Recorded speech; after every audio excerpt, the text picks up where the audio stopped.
In this video, we are going to be finding the last two digits of 89 to the 122th power. And we're actually going to utilize three different methods to try and solve this problem. So let's take a look at our first method. For our first method, we are going to use the binomial theorem. So I have the binomial theorem right here for us, x plus y to the n. If you were to expand it out, you would get this. So let's see how we can use the binomial theorem to solve this problem. So to reiterate, let's write down our problem, 89 to the 122th, and we are finding the last two digits. Now it might be confusing as to how we would use the binomial theorem when we don't even have a binomial to expand. Well, we actually do. You can write 89 as 90 minus 1, and then to the 122th power, and now we have a binomial that we can expand, and this is how we will find our last two digits. So let's go ahead and do that. Let us start all the way from the right over here. And choose n is 122, choose 122. You can think of 90 as our x, and you can think of -1 as our y in this case. So x to the 0th is just 1, anything to the 0th is just 1, so we don't even have to write that down. Y to the n will be -1 to the 122th power. We have our rightmost term now. Let's move to the left. We will do this part. N choose n minus 1 is 122, choose 121. We will multiply this by x to the 1th, and our case is 90, so we will have 90 to the 1th, which is just 90.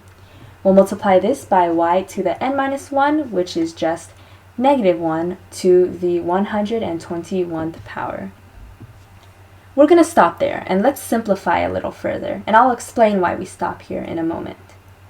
To simplify, 122 choose 121 is just 122, multiplied by 90, multiplied by, and since -1 is to an odd exponent, this just equals to -1. Plus, 122 choose 122 is 1, -1 to an even exponent is just 1. 1 times 1 is 1, so we have plus 1 at the end. We can simplify this even further by multiplying that first term out. Turns out it equals to -10,980, and then our plus 1. This is easy to add. That just equals to -10,979. Now the reason why we only utilize these last two terms is because, again, our x in this case is 90. As we move to the left, we have higher powers of x. For example, if we went one more to the left and had 90 squared, that would equal to 81 with two zeros at the end. That is easily divisible by 100. As you move more to the left, you have higher powers of 90, like 90 to the 3rd and 90 to the 4th. Those have even more zeros, and those are also divisible by 100 no matter what is multiplied to it. Therefore, we only really care about these last two terms, as these are not divisible by 100. So this isn't our final answer, though. We can't just have this as our final answer. We are subtracting this from some value, whatever the rest of this equals to. We don't have to solve it out, and we probably won't ever know what it is. But we know that it ends in several amounts of zeros. It only matters that it ends in two zeros, though. If you were to subtract it, you would get 21.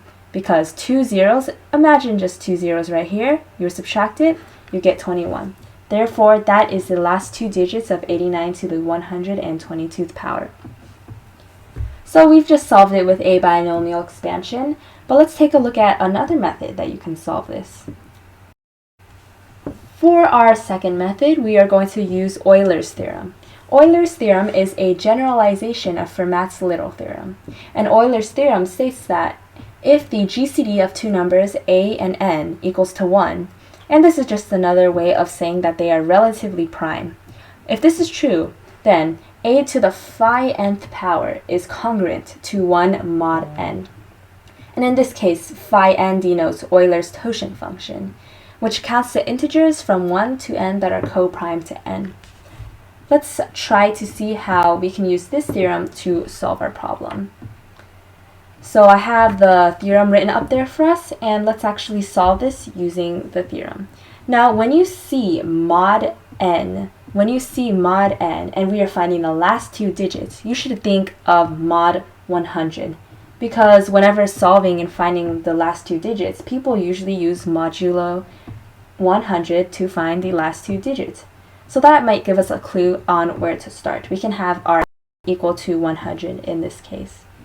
So let's go ahead and plug that into the problem then, with our n being 100.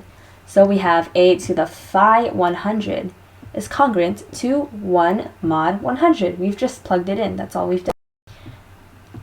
Also, in our case right here, our a, which is the base of the exponent, should be 89 because that is just our problem that we're solving. We can simplify this even further by noting that phi 100 is equal to 40 because that's how many numbers are relatively prime to 100. So instead of phi 100, we can write to the 40 equals to, or is congruent to, 1 mod 100. We've just simplified it. However, this is just 89 to the 40. We need 89 to the 122th to find its mod 100 congruence. Well, that's easy. That's an easy fix. We can just multiply more 89 to the 40s. And our 1 stays 1 because that is just number theory knowledge.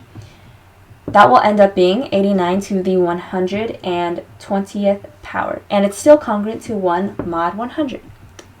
But we still haven't gotten 89 to the 122th power. Well, we can just multiply 89 to the second power on both sides to get that. So let's do that. 89 to the 122th power is congruent to 89 to the second power. And this is still mod 100. As you can see now, we've simplified our problem a lot further because 89 squared is very easy to multiply out compared to 89 to the 122th power. If you want to make this even easier, you can note that 81 is congruent to negative 11 when we're talking about mod 100. And because it's 89 squared, all we're really solving for is negative 11 squared, which of course is just 121. We only care about the last two digits, so our answer is 21. As you can see, we have solved our problem using Euler's theorem, and it makes it much, much easier. So this is how we solve it. This is our second method. Let's move on to our third and final method. Our third method will be using modular congruences. So again, our problem is 89 to the 122. Let's go ahead and write that down so we remember. Also, 89 is congruent to negative 11 mod 100. We know that from the previous slide. We mentioned that. So our problem, 89 to the 122. And since it's congruent to 11, we're essentially finding negative 11 to the 122th, the last two digits of this. Now you might be wondering, solving for negative 11 to the 122th is not much easier than 89 to the 122th because you still have to multiply a lot. Well, we can actually notice a cool pattern with powers of 11. So I'm writing down some powers of 11 here. Let's see if we can recognize a pattern. 11 to the 3 is 1, 3, 3, 1. 11 to the 4th is 1, 4, 6, 4, 1. I'm going to stop right here because we can sort of already see a pattern here. If you'll notice, of course the last digit will always be 1 as 11 ends in 1. But let's take a look at our hundreds digit here. Do you see 11 to the 1th? It goes 1, 2, 3, 4. And if you were to write out 11 to the 5th, you would see that the last two digits are 5, 1.